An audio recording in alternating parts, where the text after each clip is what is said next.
latest number here in my phone. Wait, don't! Stupid! I was so desperate for answers, I let him play me like an amateur. See, this is why Spider-Man's not as cool as Batman. Batman would have messed that guy up. Could have dropped him from a balcony.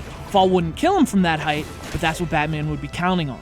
Spider-Man just throws a little bitch fit. Look at him stomping, pacing, like a little bitch fit.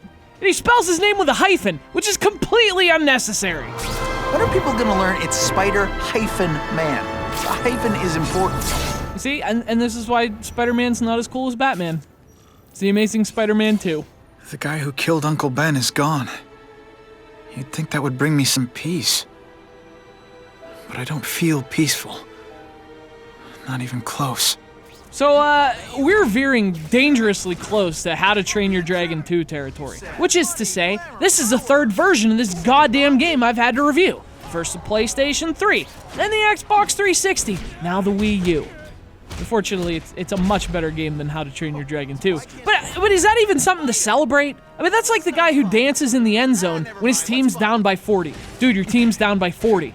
Maybe save the river dance for when, you know, you're not down by 40. You have the grace of a three-legged giraffe. You know, it was hard to come up with anything to say about this game the first time. 3 times in, I got nothing. Because this game's got nothing either. This is every Spider-Man game you've ever played, all chopped up and condensed into the most generic Spider-Man game you've ever played. City overworld, swing around, set waypoints, go to missions. There's also a combat minigame. I'll remember this. Not the fight, just how bored I am. Okay, forget the combat minigame. And I mean, it's not that it's bad. You know, it's incredibly tired and played out.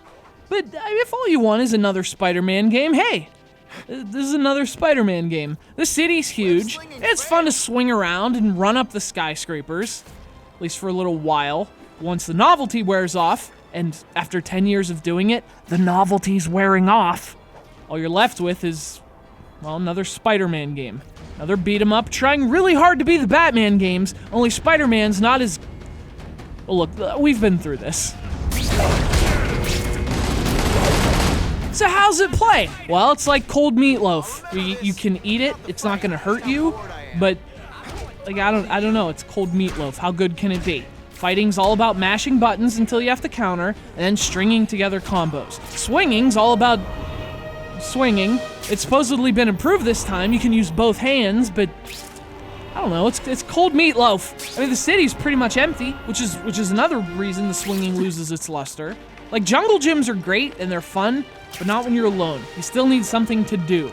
The game gives you some petty crimes to stop, like side missions, but even that gets repetitive, because the crimes are about as similar as the people committing them. The jails all have the same fashion magazines, because there sure are a lot of criminals who look like you. You know, there's actually a solid core here. It's the reason these games haven't changed much since, like, 2004 or whatever. Swinging around, beat-em-up action, you can build from that. And sometimes the Spider-Man games do.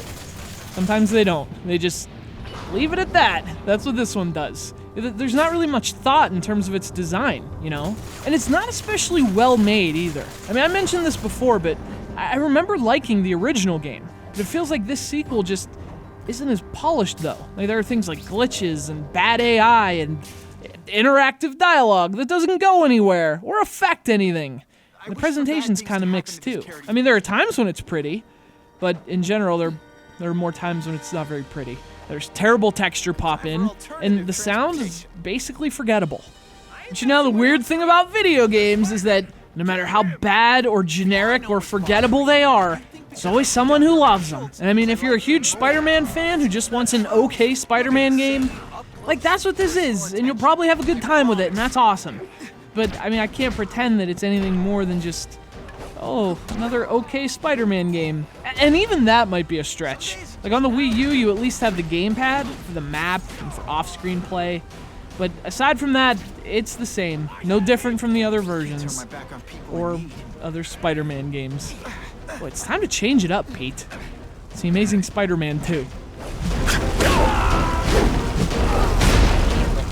This is Whitney Chang for the Daily Bugle News Network. horrible. But at least it's fun.